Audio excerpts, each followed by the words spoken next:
Morning, James. Well, I think where it all went completely wrong is where he's been banging on about Rwanda. It's just not going to work, and he knows it. And he's already made a mistake in his election speech where he said that if I win the election on the 5th of July, planes will be going to Rwanda. Well, they won't, because the election won't be decided by then, and therefore it's not going to work. So he knows that Keir Starmer's going to win. It'll be decided by the morning of the 6th. It will.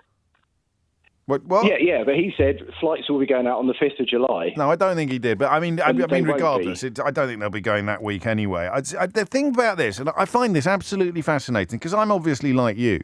I think it's a ludicrous proposal, and also, I don't know whether you agree with the second bit, I think it's morally disgusting, never mind legally fraught. And he thought that as well. So it was something Boris Johnson came up with just to distract attention away from presumably Partygate or one of the other scandals that he was caught up in. James cleverly described it in terms that I can't use on the radio. Rishi Sunak thought it was ridiculous and also, as Chancellor, far too expensive. And yet, as a millstone, he tied it round his own neck. Hello, James. How are you? Very well, thank you, Mo. How polite of you to ask. What's on your mind? I was all right. I'll answer both aspects of the questions that you put out. I think, for one thing, Rishi Sunak was a flawed PM because of his sheer lack of experience for the role. He's only been in Parliament for 6-7 years, I think. Is it? Yeah. And I don't think he has a grasp of the game. And I think having a grasp of the game... Keir Starmer's not been in Parliament for very long, you know. He's made his faux pas, and we'll see if potentially as PM he similarly has those flaws. Right. I think if you look at some of the PMs we've had, Theresa May, Tony Blair, Gordon Brown, for example, these were seasoned politicians. Yes. And I think Rishi Sunak has failed to understand the game, and I think. I don't know. Do you know? I don't know that I agree with you about that. I agree with you, obviously, that something's gone horribly wrong very quickly. But I don't know.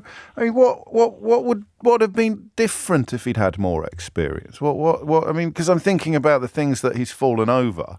Let's go with the first suggestion from the first caller, that he didn't get rid of the Rwanda millstone the minute he got into Downing Street, despite the fact that he's known to have thought it was a ridiculous and wrong-headed idea in the first place. Why would more experience have saved him from that, do you think? I think more experience would have helped him handle, and I think this is what has ultimately hobbled him. He has failed to manage his defeat to Liz Truss in the Tory party leadership. Okay. You know, park the politics to one side here. It's kind of hard to do when you're having a conversation about why the Prime Minister is so awful. But no, you're going in on personality, which is fine. Yeah. Rishi Sunak is one of life's success stories. You know, second-generation immigrant. Family have worked hard, built themselves up from, I'm not saying from nothing, but near enough to nothing. Absolutely. Went to a great school. Yes. Went to a great uni. Yes. Got himself a great career. Yes. Okay. Yeah. Did very well on the back of that. Certainly did. Got himself become MP. Yeah. In no time. Married the daughter of one of the richest men on the planet. Yes. That's a win, isn't it? I'm sure it's a love match as well, but it's flipping out. What a bonus to fall in love with someone who's the daughter of the richest man in India. It's a win. Yeah. Okay. Became Chancellor of the Exchequer. Who could, say that they've become Chancellor of the Exchequer in no time? Yeah. Became that, one of the high offices of the country, and then PM. Yeah. Okay, later on. Through what he would regard as hard work and through the demonstration of that meritocracy that I'm assured he believes in. Talent. And losing to Liz Truss, by all accounts, and I think he is a spreadsheet person. Yeah. When all the formulas say that he should win, he is the best character. He is saying the right things. He's doing all the things, A, B, and C, and being unable to defeat her. I'm not slagging her off, but maybe I am actually. You're welcome. Apologies. She's absolutely ridiculous. But the fact that he lost to her, and I think he really fails to grasp that. And This is absolutely fascinating. So this is full-on psychology. So even though 49 days later he could have done the biggest "I told you so" of all time, could have done a lap of honour flipping the V's at the Conservative Party membership that didn't, waving lettuces under the noses of anybody who didn't back him. You think that the first proper setback of his life, if you like, the first failure of his life, actually threw him off kilter so badly that even though 49 days later he got the big job, something inside him, part of his mechanism was broken or bent, corrupted? I think so, and as a consequence, I think he's had to grasp for that reason why, and as a consequence, I think he's had to compromise on the things that he felt was the formula to success. Which, for the first time in his life, he's put together the algorithm, and the result that's come out the end was not the one he was expecting, and therefore he's lost his faith in his ability to put together algorithms. Is that what you're saying? Did you come up with this morning, or when I asked the question, or has it been? This has come up within the last 10, 15 minutes. You are winding me up, Mo. This is genius, man. Partly from my own life experience, because as I said, there's a lot I can relate to him. I don't have the multi-millionaire wife and whatever else and so, but a lot of the life aspects beforehand, I can relate to. And so I remember when I had my first you're feeding the formulas into the machine. You're feeding the formula into the machine, and it's never ever let you down. Yeah, exactly that. And I think, as a consequence, just to wrap up. Yeah. The fact that he thinks he's done a good job since, and the polls have simply not moved, I think is an additional, the failure of the algorithm hasn't worked out. I think there is a frustration there. This is genius. It's driving him mad. Hang on a minute. I've done this and I've done that, and then the polls are not followed. I like it a lot. I mean, it's utterly unprovable because it's all gone on under the bonnet, but it would prove, or rather it would explain why he appears to have lost faith in the job entirely, doesn't it? It would be like, I can't do this anymore. It's actually driving me mad. It's like he's like a Shakespearean hero being dashed together, being dashed upon the rocks of outrageous fortune, Mo. I like it. Yeah, I think that's it then. Yeah. Well, no, don't say it like that because, it's a phone-in show. I don't want to finish it yet. There's loads of other answers to the question of how's it gone. So, and that takes it right back to the minute he lost to Liz Truss. I wonder if we underestimate the psychological damage that would have done to him, which meant that when he came into Downing Street, he'd lost faith in his own judgment. He'd lost faith in his own algorithms. He'd lost faith in his own formula, his own spreadsheet. So he's like, I better do Rwanda, even though it's ridiculous, because, Liz Truss. He has spent, here it is, to continue the Shakespeare analogies, Liz Truss's banquo at Rishi Sunak's feast. John's in Muswell Hill to steer us back towards Rishi Sunak. John, what do you think knocked the gloss off? The thing is, I'm not a Tory, never have been, but a lot of things he did right. And it was the history of the party. It wasn't really the gloss off of him. It was, the shit that was, the damage done to the party that stuck to him. But coming back to what you said at the beginning. Hang on a minute. We can come back to that in a second. What do you think he did well then? Well, obviously the job support scheme. Oh, you mean the stuff I've just mentioned as Chancellor, not as Prime Minister? Yeah, that's right. I mean, so he had a good history there, and I think a lot of voters don't really care that much about the Rwanda scheme. I think this is the fascinating. If I had a kind of magic machine that could read the minds of the population, that's the question I'd be asking. Because if you get polled and you get asked about it, you might say that you care.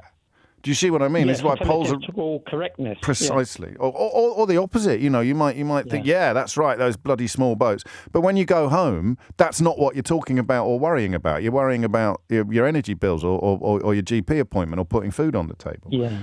Yeah, but do you know what, James? In the end, I think it comes back to what you said at the beginning. Go on. He's tried to sort of appease the Tory right, and they don't like him because of the colour of his skin. He would never be able to do the right thing for them. They would never back him. I think that's dawned on him. I mean, he has to find a way out of this. And the only way he can really get out credibly is to fight this to the best of his ability and then step aside because, I presume he's already done his 3 years to get his Prime Minister's pension and all that. But he doesn't really need that, does he? Well, we can agree on one thing. It's that the Prime Ministerial pension isn't going to touch the sides of the Sunak's personal finances. No. But no, you can. Yeah, I don't know. I don't know that the parliamentary party is the same as the broader membership. I don't think that the racism in the parliamentary party would be as acute as it would be in the shires in the membership. Otherwise, you'd need to explain to me how anyone could have arrived at the conclusion Liz Truss was a safer pair of hands and a more competent politician than Rishi Sunak. If you can't do that, you are left with with the race question, and that appeasing the far right of his own party, inside and outside Parliament, possibly being the thing he could never get past. He couldn't have power without them because they were still so high on their own supply after Brexit and Boris Johnson. People like Suella Braverman being taken seriously by the British media, a frankly extraordinary episode in our island history. And he had to keep them sweet because, they were setting up television stations at the time, of course, to promote the bile that she lives on, and a Tory PM who was jettisoning that or distancing himself from that would have been unsustainable. Lately, of course, he's embraced it fully. Lately, he has, I think, shed any sense that he found it all distasteful. Morning, James. Morning, Philip. The two bits you were asking, I think the first part goes back to, I think your previous caller was talking about flawed judgment. Yes. And the idea that he could lead the Conservative Party and talk about integrity and visibility and... it was integrity, professionalism and accountability, Phil. Accountability, Do you want to know how to remember that? Tell me. IPA. Oh, very good. It's my favourite point. So there it is. Integrity, professionalism. Yeah. You'll never forget the order now, all the words, because every time you think of Rishi Sunak, you'll think of me, and then you'll think of an IPA, and then you'll say integrity, professionalism and accountability. And then I'll want to drink one. Yes. Yeah, I recommend the Sierra Nevada, actually, would probably be my favourite. Anyway, carry on, Phil. Yeah. And of course, he could never corral his entire party, the 57 varieties of the Popular Front of whatever, to live up to that. And he was also battling history in terms of the eye of the population feeling disappointed with the Conservative Party in terms of their lack of moral compass. I thought this worked in his favour. I honestly thought he had this golden opportunity to distance himself from what had gone before, and he fluffed it. And you'd think so, and you can't blame the guy for saying it at the time. No. But in retrospect, he's hoisted his petard, as it were, and he can't live up to it, and he's not being helped by the people around him, some of whom he's trusted, which is the second part of what you were asking. Yeah. He's gone with the kind of Looney Tunes part of the party, and it's kind of. I don't think he had much choice on that. Remember, he put Jeremy Hunt in number 11, and Jeremy Hunt has many flaws, but he's not perceived as part of the Looney Tunes, the sort of Andrea Jenkins. But he did recruit. He did reappoint Braverman 6 days after sacking her for a sackable offence. Well, he didn't sack her, Truss sacked her, but your point stands. He brought her back, and that speaks to being handcuffing himself to the Looney Tunes wing of the party. I think you've said it before. The last proper person in that party to fall on their sword honourably was Amber Rudd. Twice. And that's going back how long now? Only 5 years. Only 5 years. Because people often ask me, I sound like No, I know, it feels like 100 years ago. It feels like 100 years ago, but it was in 2019 twice. So I get asked this a lot, Phil, about when I do my book events about how hard will it be to get back to normality, to unbreak Britain, if you like, or to fix Britain. And part of the answer to that is Amber Rudd, actually, because it's not that long ago that both individual ministerial responsibility and a resignation from office under Boris Johnson, entirely on principle, in objection to what Boris Johnson was doing. It was only 5 years ago, which I find quite encouraging. Great analysis. Well, a couple of crackers to open up. Folayan is in Sevenoaks. Folayan, what would you like to say? Hi, James. Hello, I think it's a great conversation you're having here. Thank you. I think it's also a very British thing to complain about the government of the day. Well, I think most countries do it as well, don't they, if they're allowed to? Yeah. I don't support the Tories, and I'm not very keen about Labour either. Okay. But the one thing that I know for sure is that 49 days later, we ran to this guy, and it's just been bashing from time and over again. Your handlers asked me questions about what he's done right. I do agree he has a lot of wrong policies in place, a lot of things that I wouldn't support. For example, the Rwanda saga, I'll call that. That's not great. Also having to get, skilled help and then choosing not to bring their dependents into the country because that doesn't make any sense. No. But when I look at the arguments, I just feel like, he's inherited a government that obviously hasn't been doing well. I know he's a conservative, but at the same time, I mean, what he's done what he can do. And he's doing that now. So I don't expect that, he's the best candidate for everyone. But yes, he has done things that has helped. What? As Prime Minister, not as Chancellor, what has he done? As Prime Minister, right and also now, the things he did as Chancellor didn't help. We've got to be. I mean, furlough did most people, but Eat Out to Help Out was an absolute disaster. Biologically, medically. You said Follow did. Yeah. Why don't you give him the credit for Follow? I just did twice. So what's he done as Prime Minister? It's always skewed. I just said furlough was brilliant. As Prime Minister, he's. We've been talking about the boats, and obviously there's been a lot of distractions in the last couple of months. Yes. I mean, James, listen, I'm not on Rishi's side. No, I know. I'm going to let you speak, but at the end of what you're saying now, I'm going to ask you again what he's done as Prime Minister that's good. Well, there's inflation that's halving at the moment. That's nothing to do with him. Well, it's getting better. There's nothing to do with him, unless, of course, it was... Well, it's under his government, right? No, because it went up. So was it entirely his fault when it went... Are you saying that everyone who has had to sell their house because they can't afford their mortgages, that was all on Rishi Sunak? Was that under Rishi Sunak? Yes. Or was that like Liz Truss? He was Prime Minister when the tide went out. No. Inflation, mate, you can't claim... He inherited that. You can't claim that he brought inflation down. To him 49 days after. I'm not a Tory. I'm going to let you talk, and then I'm going to point out how silly you are about these things. But he inherited these things. No, he didn't. You've given him the responsibility to run the government. Rishi Sunak stated that rocketing inflation had nothing to do with him. It was all about international factors. We're going to get. Don't change the subject. Don't change the subject. Do not change that. Don't you dare change the subject. We're going round and round in circles. No, we're not. It's going to happen with Kestama. We're not going round and round in circles. You're launching a skeet into the sky, and I'm blowing it to smithereens with my 12-bore. We go on and on and on and on. But what do you want him to do? I want you to tell me. I want you to stop talking and let me interrupt you, for heaven's sake. I want you to tell me what he's done as Prime Minister that is impressive. And you can't have inflation because he literally told you that he has no control over inflation when it went through the roof. So what else is left? No, but I'm just asking, has that gotten better under his government?